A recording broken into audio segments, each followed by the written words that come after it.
Hello, children. Today we'll be doing this chapter Ivan's Rise in O Level by Colin Dester. This lesson is a masterpiece of suspense created by Colin Dester in a very clever and tight plot. The writer is not only a good judge of psychology but is also adept in depth study of criminal's mind. He also has a commendable knowledge of medical terminology and uses it in lesson for dramatic effect. The lesson depicts how a criminal's mind is always 2 steps ahead of jail authorities, and he knows the loopholes that exist in jail system of security. The story is not only about a criminal, Evans, who is pitted in a battle of wits with the police force and outwits them again and again. Dear children, the story also reveals how hasty conjectures can prevent one from seeing the apparent. Now, let's discuss the story. The story begins with a conversation between the governor of Oxford prison with the examination board on telephone in March. Evans, a prisoner, wishes to appear in O-level German exam, and Evans was taking private classes. He was taking private tuition. Exam board confirms whether Evans is violent or not. So he tells them that he was congenital kleptomaniac. So it means that he has this problem of problem from birth, which is a sort of kleptomaniac is a sort of disease that forces a person to steal. Evans would appear in the exam in his cell. It was decided that he would appear in the exam in his cell, and a person from St. Mary's Church would invigilate. Evans should remain incommunicado. Incommunicado means not in communication with anybody. All details were finalized between the governor and the secretary. Now, certain preparations were taken for Evans' exam. Before that, the writer points out that Evans had already escaped from jail 3 times earlier. Evans was supposed to be shifted to another place later, and governor is very irritated with Evans and wishes to take no chances because he was expecting that this time also he will run away. Evans was taking German tuitions in recreational block. On 7th June at 8:30 p.m. German tutor wishes Evans good luck. Next day, 8:30, Mr. Jackson and Stephen, 2 jail officers, enter Evans' room. Evans' razor is taken away. After shaving, the officers take away nail scissors and nail file. Jackson tells Evans to take off his untidy looking white red hat, but Evans refused. Evans says that the cap was the only thing that brought him luck. He requests Jackson to let him keep it, and Jackson grants permission. At 8:45 a.m., 8 June, Reverend McCleary leaves his flat at Broad Street and steps out. He was carrying a small brown suitcase which contains a sealed question paper, a yellow invigilation form, a special ID card, a paper knife, a Bible, and a newspaper. 2 hours exam was to start at 9:15 a.m. Remember, the exam had to start at 9:15 a.m. and it was of 2 hours. 2 tables, 2 chairs are put in Evans' cell. Cell is the lockup. Jackson asks Evans to take off the blow-ups from the walls of the ceiling, and Evans' cell is bugged. Bugged means that the microphones were put over there. Governor keeps constant contact with Evans' cell. Evan is told not to try any tricks. A handkerchief is lying on the bunk and no one objects to it. Reverend McCleary enters the prison's main gate and signs himself as in the visitor's book. He signs himself in the visitor's book.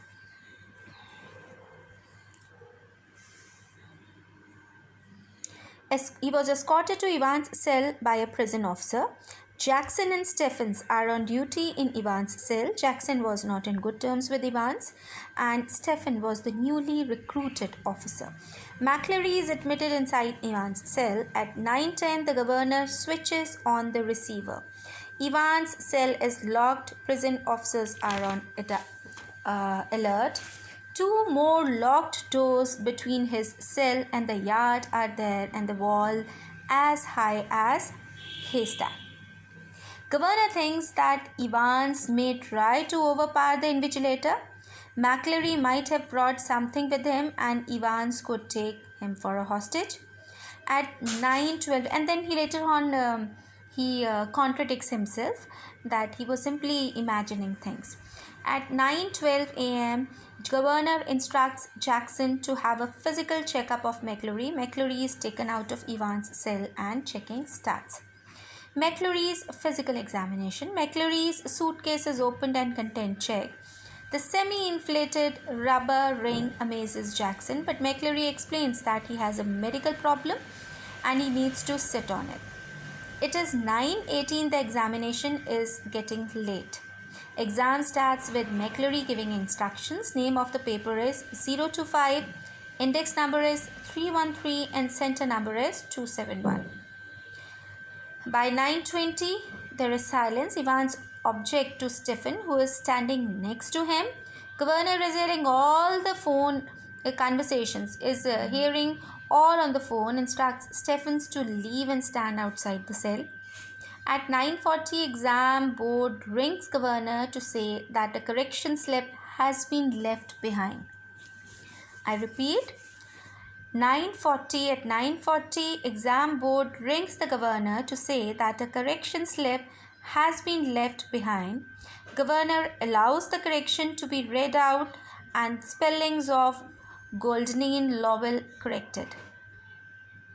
And in the meantime, we get to know that governor also knew how to read and write in German. Governor gets a call from the magistrate's court.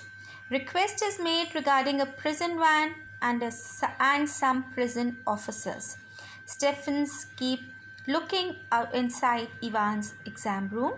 Evans sitting with pen and McCleary is reading a newspaper. At 10:50, Evans requests permission to wrap a blanket around him. Okay, so it was just a simple request, so he was given.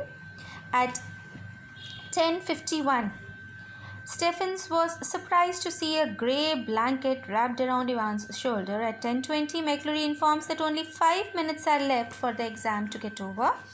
At 11:22, Governor speaks to Stephens to personally escort Jackson to main prison gate. Evans' door should be locked after McCleary leaves, and at 11:25, the exam gets over. The governor hears all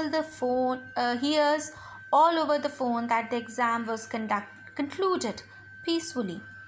Stephens personally escorts McCleary to prison gate, and he feels that McCleary is looking slimmer with his Scot accent seems more prominent. Everyone pleased that the exam got over peacefully. Stephen had a hunch.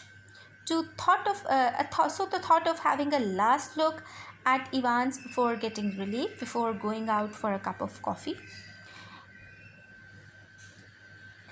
But he's in for a great shock, for in Evans' chair a man is lying sprawled, covered with red blood. Okay. So the stranger had a small black beard. Change of scene. Now there is a change of scene. Okay, Evans get away. So there is a change of scene. The stranger had a small black beard. The one who was covered up in blood had a small black beard, white clerical college, and blood was flowing down. Stephen shouts for officers. McCleary was holding the handkerchief which was used to stop blood. Jackson arrives. Police and ambulance is called. McCleary shows the question paper and announces that he knows where is Evans. Sirens sound, prison officers barked orders, doors bang, phones ring, and intense activity results. Governor instructs McCleary to be taken to the hospital. McCleary shows governor the question paper where a photocopied sheet is attached. Written on the photocopied sheet was that Evans should hit the invigilator 3 minutes before the exam. So it was something which was written on the sheet, that this is the sheet which was shown by that stranger who was covered up in blood to the officer, to the governor, and on sheet it was written that Evans should hit the invigilator 3 times before the exam. Detective Carter arrives to investigate. McClure points towards Elsfield Way, where Evans could be found. Governor instructs. Detective McClure points towards Elsfield Way. This is the person who was covered up in blood, and they took it that he was McClure only, and the one whom Stephen had escorted was Evans. So McClure points towards Elsfield Way, where Evans could be found. Governor instructs Detective Carter to get McClure with him. These words were written on the question paper: from Elsfield Way Drive to the Headington roundabout. Exam board was on Elsfield Way. The governor scolds Stephen for personally escorting McClure out, for he had never rung for this. Jackson is also scolded. The greatest surprise was how Evans could have hidden a false beard, a dog collar, a pair of spectacles, rest of the clerical paraphernalia, and a weapon to hit McClure despite Jackson's thorough checking. New Graben, written on the question paper, means Newbury. Inspector Bell is summoned for help. Governor Spence repents for the mistakes committed. Carter rings up to say that McClure had spotted Evans driving near Elsfield Way but lost later. Governor instructs Carter to go to Newsbury instead. He inquires about the condition of McClure. McClure was left at Radcliffe Hospital. The hospital reports that there was no McClure, and later on it was reported by the hospital that there was no McClure. It is discovered later that real McClure was found gagged and bound in his house at Broad Street. The most surprising fact was that it was McClure who had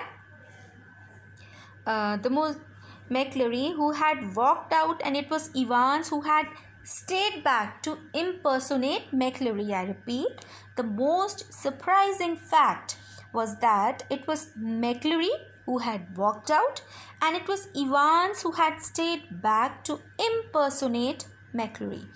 Meanwhile, Evans was enjoyed at the luxurious hotel. He was enjoying at that hotel, feels very happy that his short cropped haircut was not seen due to his hat. Evans smiles at the receptionist. He smiles at the receptionist and feels very pleased with his smart behavior, that he had been smart enough to fool everybody. He had worn 2 collars, 2 black fronts, etc., and changed all this get-up under the blanket. He asked for the blanket, and he had changed all that get-up under the blanket. In the car, he got everything he needed: soap, water, clothes, map of Oxfordshire. He is simply shocked to see Governor in his room. When he enters his room, he finds Governor over there. Governor warns that hotel is surrounded by other jail officers, so Evans should not try for another trick. Now, Evans felt defeated because the governor had succeeded in tracking him. Evans confesses that there was no mistake in the spelling of Golden Lion, but it had been done since the hotel had not been fixed. Now, correction slip was used to convey the name of the hotel and know what time the exam had started. Governor tells Evans that when he put 313217, he knew it referred to middle of Chipping Norton. Evans told the governor frankly that he never studied German, nor did he know. Now the governor is keen to know from where did Evans get blood to pour on his face. Evans grudgingly admits that it was the pig's blood in the rubber ring. You know, the rubber ring which McClure brought with him. Evans tells the governor that the pig's blood had to be mixed with real blood to stop clotting, Other details that are revealed are that the German tutor finalized all details. The German tutor was Ivan's friend and he was not from any technical college. Now Ivans is handcuffed and he was led out. Okay, the Ivans, he was handcuffed, he was led out. Ivans is ushered into prison van. The governor sees Ivans being settled inside the prison van. Ivans cheerfully says that he was hoping to join some Italian classes coming next September. That he was hoping to join Italian classes now. The prison van leaves and after it turned right from Chipping Norton, the prison officers unlocked the handcuffs and asked Ivans where would he like to go. Newsbury, answers Ivans. So it was the Ivans who had the last laugh. So dear children, the story is designed on the lines of detective fiction. The lesson deals with an interesting account of the jailbreak by the criminal, who is a master in the art of making successful escapees. The story affords an inside view of the mind of a criminal, his smartness, his foresight, and his planning. He is able to outwit the jail authorities because he is always 2 steps ahead of prison people. Who? Ivan. He was always 2 steps ahead of prison people, and he is a keen observer of loopholes in the system. Dear children, the lesson is a tug of war between the officers and Ivans who has the last laugh at the end.